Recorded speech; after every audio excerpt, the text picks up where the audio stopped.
Thank you very much, Miss Murray. Well, good afternoon, everybody. The performance is happening today, and I'm excited for all of you. So, without any further ado, would you please put your hands together for Miss Monier?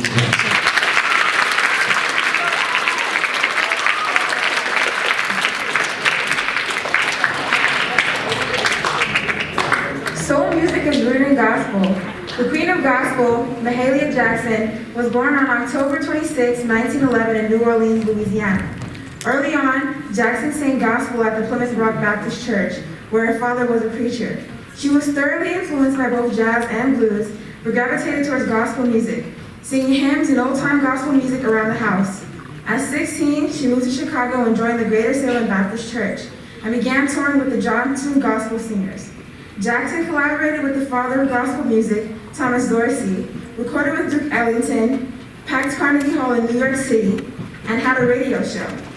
Jackson's style blended the freedom and power of the gospel with the stricter atmosphere of the Baptist Church. Her powerful contralto voice pronounced the civil rights movement in the 1950s and 1960s, as she sang for many fundraising efforts.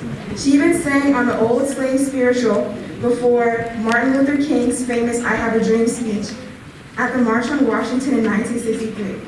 With the power of her music, Mahalia Jackson has influenced countless other singers, including Lauryn Hill and R&B royalty Mary J. Blige. And now please welcome Janae Robinson, Vincetta Venus, Mahalia Jackson, and the band performing Joyful, Joyful, and Real Love.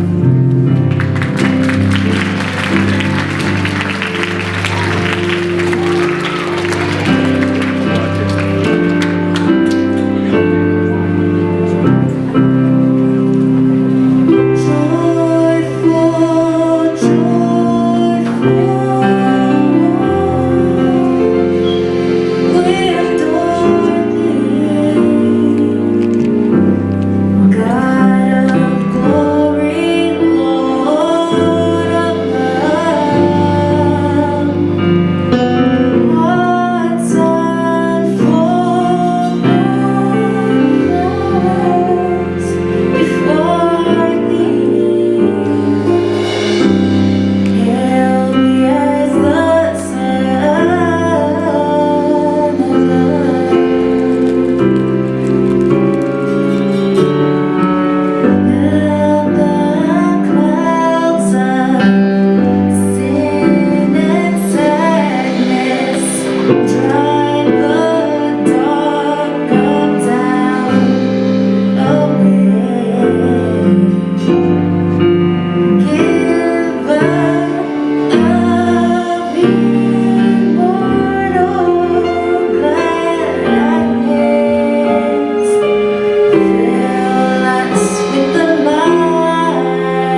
Next up, we will have a fashion show by Miss Melissa.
Next up is part one of Mr. Fly's monologue.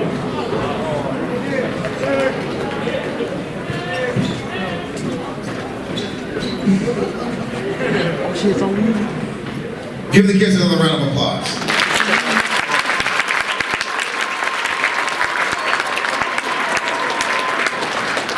That sounds really wonderful, but you know, I want to say that this being our last show, you can definitely, somewhere the principals around this thing, that fly's got his mask off again. One more time, give another big round of applause. Act like you mean it.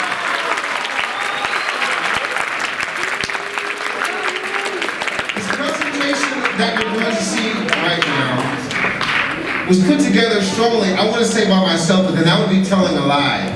Because I gotta tell you, your classmates are absolutely talented and wonderful and very, very creative. You know, we were thinking about Black history. We want to talk about something that was important to us. You know, as a culture, as a generation, as a people. The word that kept coming up was the word freedom. Raise your hand if you believe in freedom. Thank you, raise your hand. For those of us who really understand the idea of freedom, I think to us freedom means to be able to have the option and the choices to do some of the things that you want to do, to be able to go to some of the places you want to go. If I think back through history, I look at these signs that said words like colored only. I look at places where people of color couldn't go to school and neighborhoods that people of color couldn't be in. And to me, that didn't exactly say freedom. So today we're celebrating the idea that because of our ancestors and because those of us who came before us were able to do the things they were able to do and create the voting laws that happened back in the day, that we actually now have a form of freedom, but we need more. So without any further ado, this presentation comes from the wonderful kids and students of mine from my theatrical monologue class. Please put your hands together for their presentation, simply entitled Freedom.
flag should not be stacked during the national anthem.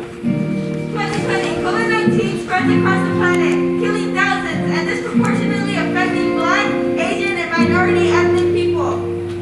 2021, Kamala Harris, Joe Biden presidency, becomes the first female U.S. vice president and the first African American to hold office.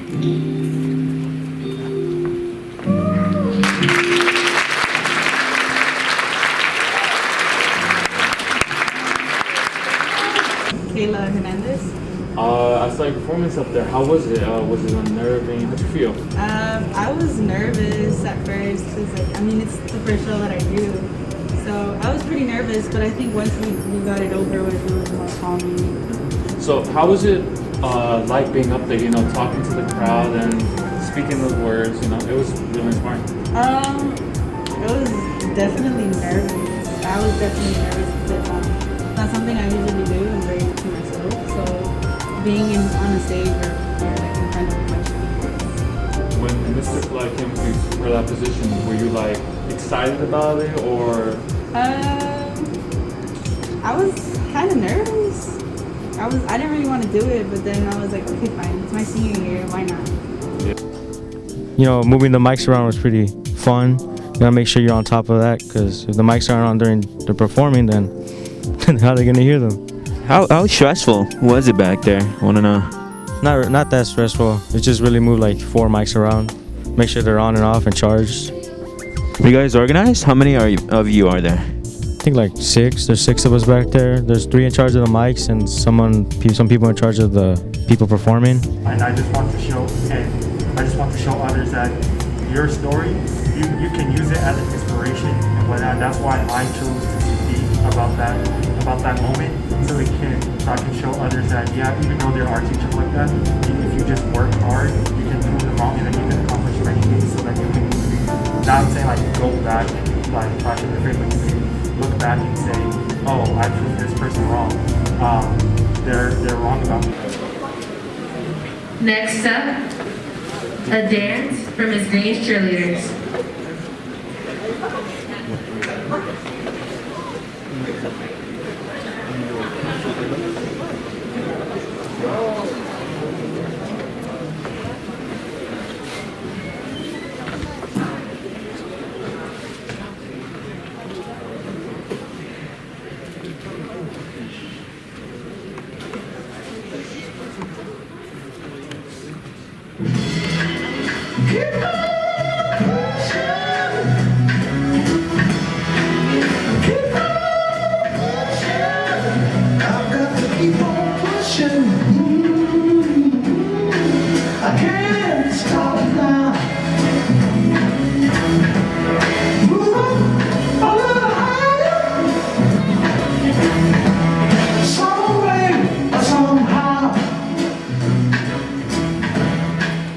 We declare our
and queens, I'm still holding on. 2016 was the year where I realized that deportation could take away my parents. It was scary for a fourth grade to even worry about racism. The whites were the ones who did this. Why are they afraid of us when they are the oppressors? In the late 70s in Wichita, Kansas, my mother woke up to a burning cross and a casket on her front yard with the words, "Get out, niggers." In the 10th grade, I had a teacher who told me I was going to be nothing and do nothing in my life just because I'm black. However, I'm about to graduate from high school and I've been accepted to 6 colleges.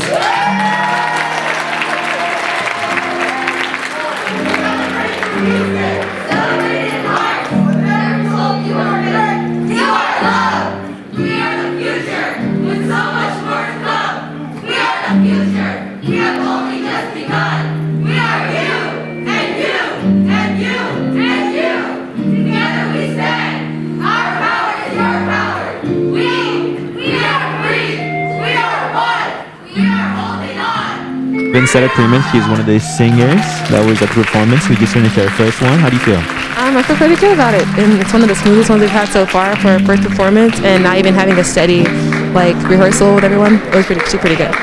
Were you nervous at all? Like anxious? Very, because I'm stage manager this year, so I was running around trying to make sure everything was okay while also making sure I was ready. So it was scary, but I feel like we pulled it off very good nicely. That's good. Wayne Shorter was born on August 25th, 1933 in Newark, New Jersey. Shorter is considered to be one of modern jazz's most influential saxophonists. Shorter moved to New York City after high school and received a degree in music education from New York University. Here, he frustrated his music teachers because of his mixing of different music composition styles.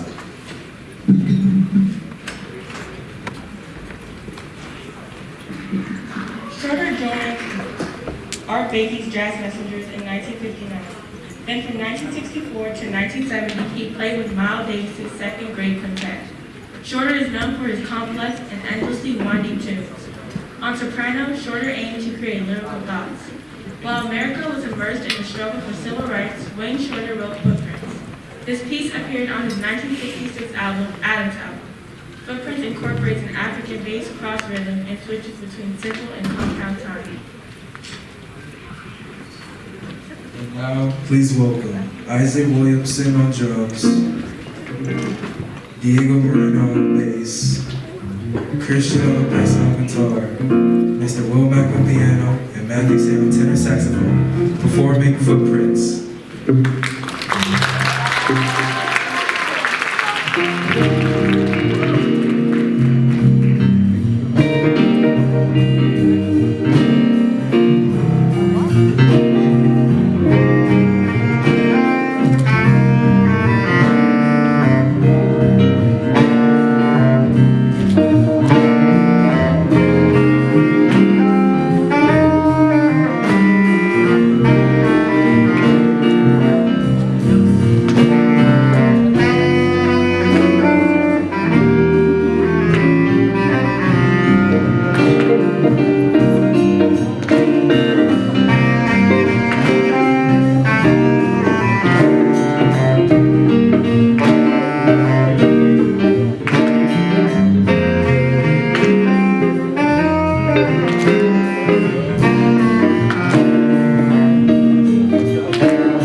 I want to introduce those guys one more time. That was Isaac Williamson on drums, Diego Moreno on bass guitar,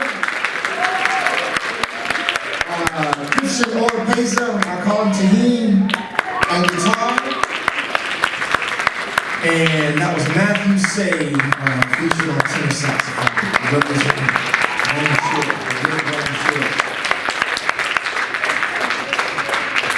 Yeah. You know, you guys are getting better, but you know, there's better ahead of us as well. But I thank you once again for giving these young men and women applause, because it means everything to them. It really, really does. So thanks for putting yourself out. I know you just want to sit down and relax, but we got to give when we go out. And speaking of giving, John Lewis was a civil rights icon. John Lewis grew up in a small town, not very far from the small town where I was born and grew up. I grew up in Greenville, Alabama. And John Lewis spent a lot of time growing up outside of Luverne, Alabama. And the world, his immediate world, was such that he couldn't do a lot of things he wanted to do. He was mistreated, as you're about to see, but he made some choices. Instead of finding a place and a space to be comfortable and get away from the fray, he chose to be a part of the fray to try and make a difference for others. This piece was put together by a fantastic student of mine. Now, we're representing African American heritage, but this particular student is actually from Ethiopia and has been living in America most of her life. It had come to my attention that at Foshay, we also have a lot of staff members who are from Africa, but not necessarily what we would say is African American. And so when we have Black History Month, in many instances, we recognize people who are African Americans and African American citizens, but sometimes we don't necessarily recognize people from Africa living in America. I would like to make that recognition right now. And with that in mind, I would like to also challenge all of us to make a difference in our immediate lives. If there's something that you would like to see better, use your voice. A lot of us complain, and I gotta tell you something. When you complain, you can spend the rest of your life being a complainer. And that will get you nowhere but being a complainer. I said this earlier today, and I want to say it right here with you guys. When I was teaching 6th grade, one of the first things I would say to my students, I would ask a question. How many of you are going to be great in your lives? How many of you are going to change the world? And I've yet to have a class that everyone didn't raise their hand and say, I'm going to change the world. If you're going to change the world, you got to be willing to change the room you're in first. And usually that's the most difficult part. Changing the situation that you're in right now. Here at Foshay, 3751 South Harvard Boulevard, I've been coming here over 30 years. If I leave here tomorrow, there'll be no place I'll ever go where I will go more than I have come right here. This is a place where everybody can make a difference. If you're 12, 10, 13, 14, 15, 16, John Lewis made a difference. EIL Halmarium has made a difference. The last 2 years during Zoom, the African American Heritage Celebration, she labored tirelessly to put so much of those products together. Latino Heritage Month, she labored tirelessly to put together fantastic presentations. Women's History Month, she labored tirelessly to put together fantastic presentations while we were learning remotely. And today, she's being represented again with this piece on John Lewis and his activism, his choosing to make a difference when it seems like everybody else wants to be comfortable. When it seems like the right thing to do is to do nothing because that's what everybody else is doing. He made a choice about his life and how he wasn't going to go out. The work of EIL Halmarium, our tribute to John Lewis and civil rights icons. I hope you enjoy it.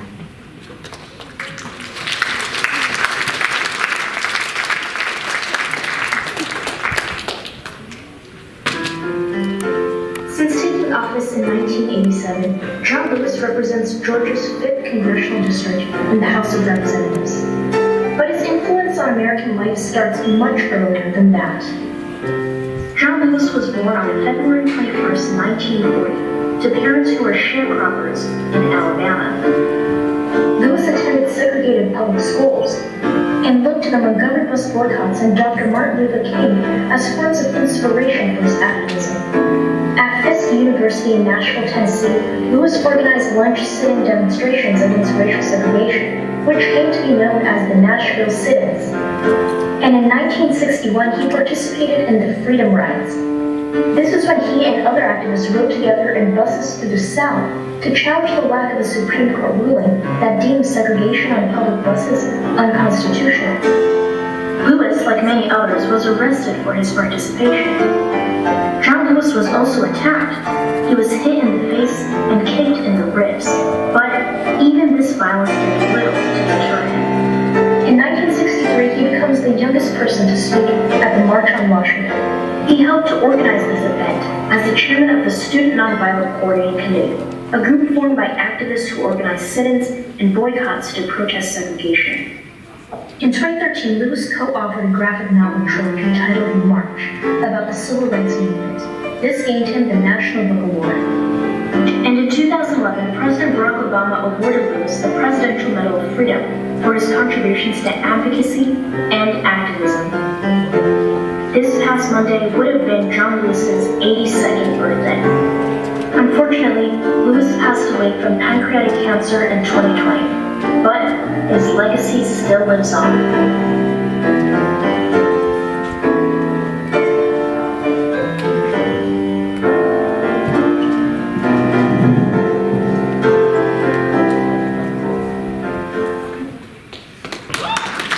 Thank you, EIL. Let's give a round of applause to EIL Havarian. Ladies and gentlemen, please welcome to the stage the president of the Black Student Union, our own iconic activist, Miss Aja Owens.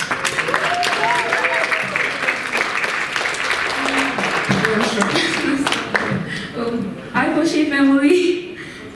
BSU, Black Student Union, is a club ran by students to help uplift Black student voices, and our goal is to promote unity and beneficial change on campus, because unfortunately racism isn't being on campus, and it's projected on Black students here at Foshay. That's why we created this video, and I wrote the poem called What About Us, Foshay, to give the raw truth and reality of how it feels to be a Black student at Foshay. And I don't apologize for how blunt I was, or am now. Of course our club is called Black Student Union, and even though I can only speak from a Black person's perspective, I'm here to advocate for not only Black students, but all Foshay students, because the majority of us are minorities, and we go through the same things, Racism and homophobia can happen to any of you, no matter if you're Black or not. That's why it's important for you to speak up when it happens and educate yourselves, because silence is violence. If there's no respect, there's no love. Thank you.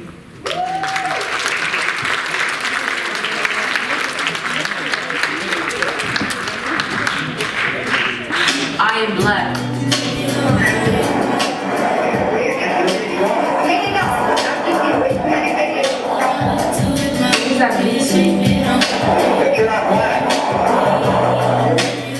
Does it bother you? Does my blackness hurt your spirit? Does the color of my skin make you afraid?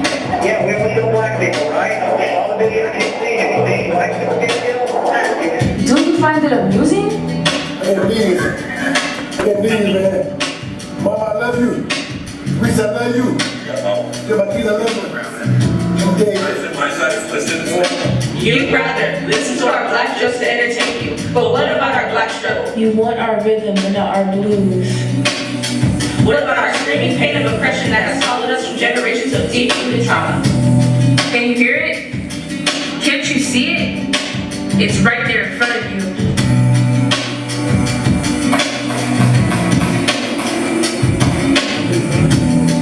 They are Black and they matter. What does that mean to you?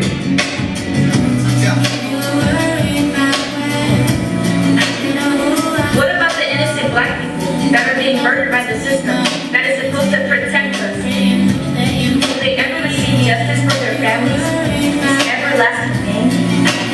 Does justice for us mean anything to you?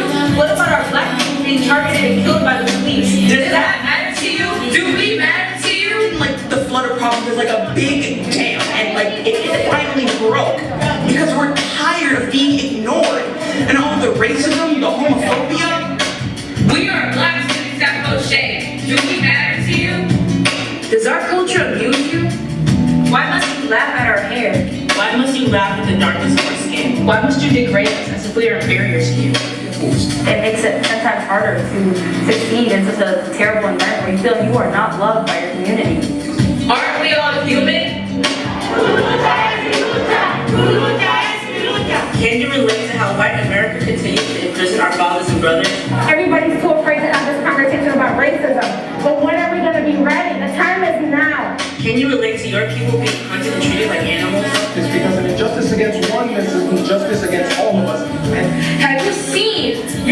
on TV and been told they were killed just because the color of their skin?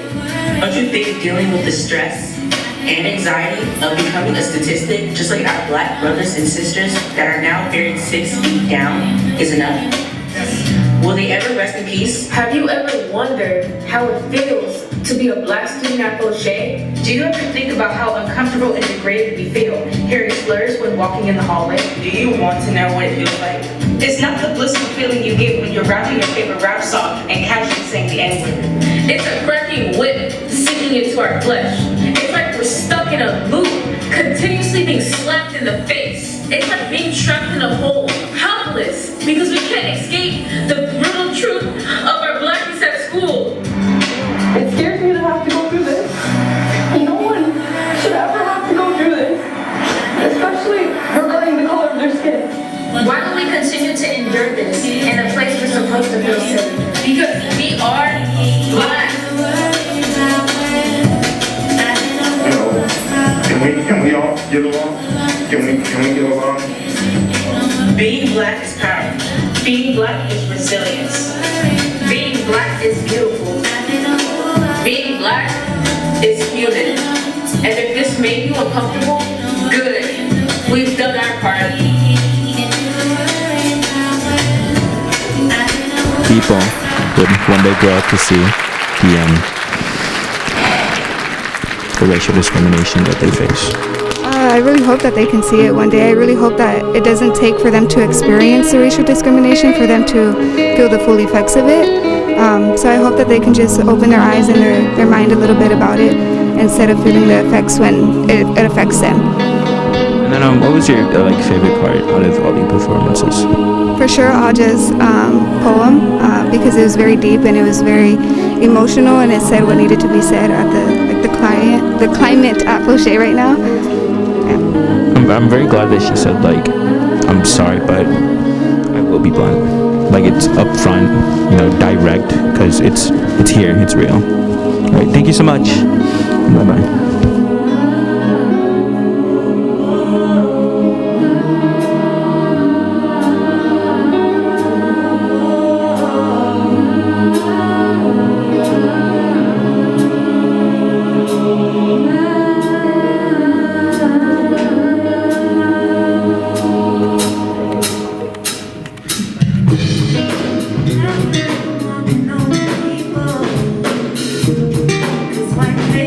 Turning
Please stand for the Black National Anthem.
I'm here with Steve Corvera today. After watching the second performance, how do you feel?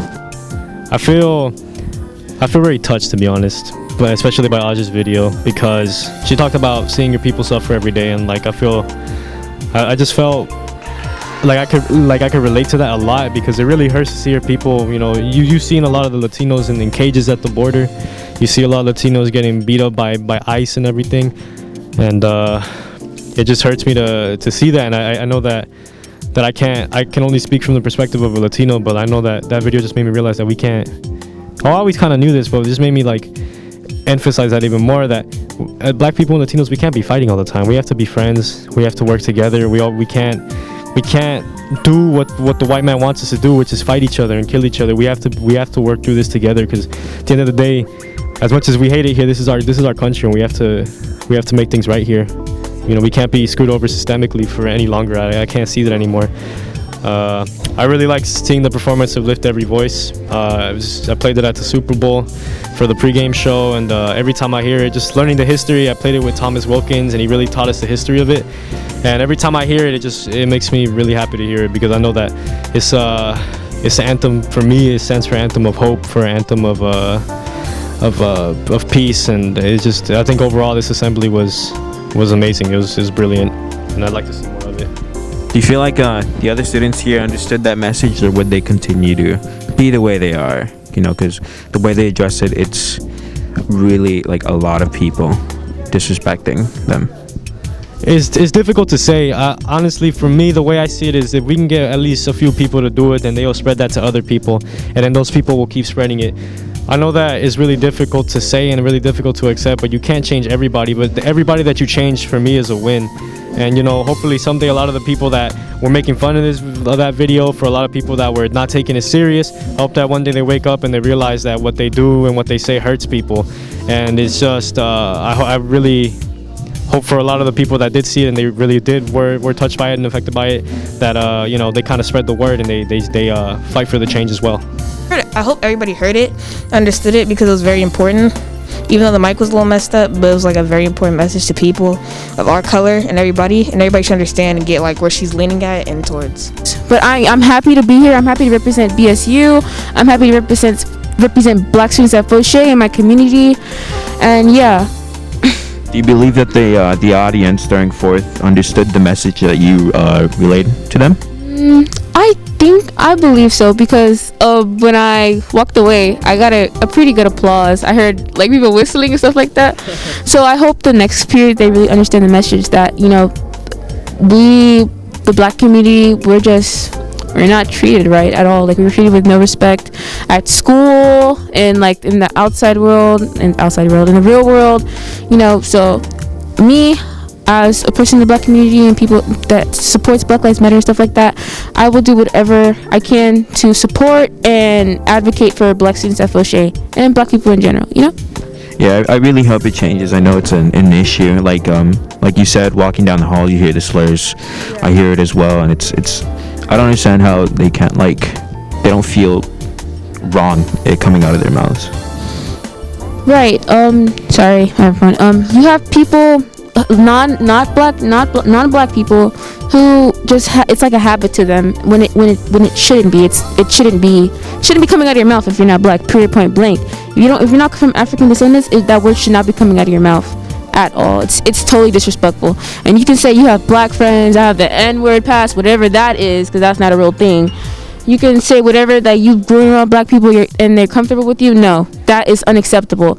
You can say it outside of Foshay, but in Foshay, we do not want to hear that word. Period. Point blank. Do you think people like got something from the performance at all because of the addressed racism at Foshay? They had to have. If you didn't, that's a you thing. We can only go so far with addressing racism. There was a video, people talked about it, and it was continuous conversation throughout the performance. So if you didn't get it, I feel like it's a you problem, and that means you weren't paying attention and you don't see the problem. But if you see the problem and you address it and you understand what's going on, then you've received the message. Thank you so much. So, what was the whole process like being up there and having that experience? Well, it was a fun experience, you know. The rehearsal was one thing, but, you know, to be up there on stage was a lot of fun. You know, it was an honor to be a part of this, and I'm just glad that I got to do it with my peers. It was so much fun getting to know them and to work on this with them, and to go on stage and to see us really go out and do well, get paying off. How did this opportunity come by? Like, what did Mr. Fly say to like get you up there? Well, Mr. Fly, he pulled me out of 3rd period, and he asked me, there's this thing coming up for about this month, and he wants to he asked me to do it, and I said yeah, and this was last week, and so Tuesday he pulled me out, and then I'm going to work on it. When I was up there, I heard like really powerful words from you. The teacher when he told you that in 10th grade, because you're black, that you wouldn't do anything. How does this still? Well, what's it called? It affected me because, you know, this is coming from my teacher, someone who's supposed to give me love and support me, and for them to come and just like try and put me down, it affected me a lot, and it just hurt me like mentally, physically. So, you know, as time went on, I just ignored what he said, and I said, so these are the kind of things that's trying to bring me down, so I should try to prove them wrong and show that I'm not what they think I am. Yeah, it's hearing that you got something in 6 colleges. Congratulations. Thank you. And you know, you're proving them wrong up there, giving those powerful words, and I see you every day. You know, I'm proud of you. Not only are our scholars fantastic, we want to take a moment to acknowledge their fantastic teachers and the work and effort that goes into creating a product like this. Of course, we heard and received the fabulous Mr. Womack. Give him his accolades.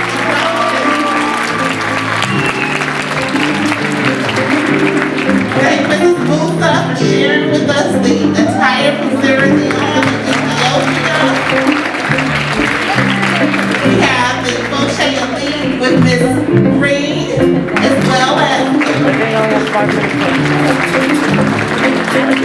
what about our monologue group? We have Mr.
What is it about the Negro?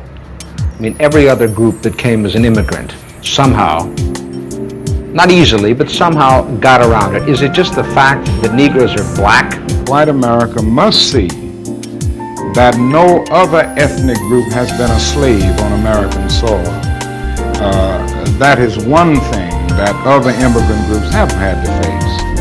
The other thing is that the color became a stigma. American society made the Negro's color a stigma. America freed the slaves in 1863 through the Emancipation Proclamation of Abraham Lincoln, but gave the slaves no land or nothing in reality, and as a matter of fact, to get started on. At the same time, America was giving away millions of acres of land in the West and the Midwest, which meant that there was a willingness to give the white peasants from Europe an economic base.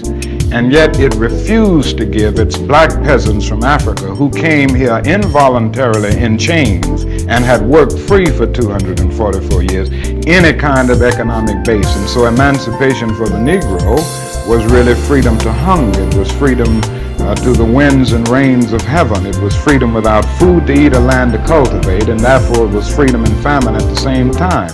And when white Americans tell the Negro to lift himself by his own bootstraps, they don't look over the legacy of slavery and segregation. I believe we ought to do all we can and seek to lift ourselves by our own bootstraps, but it's a cruel jest to say to a bootless man that he ought to lift himself by his own bootstraps. And many Negroes, by the thousands and millions, have been left bootless as a result of all of these years of oppression and as a result of a society that deliberately made his color a stigma and something worthless and degrading.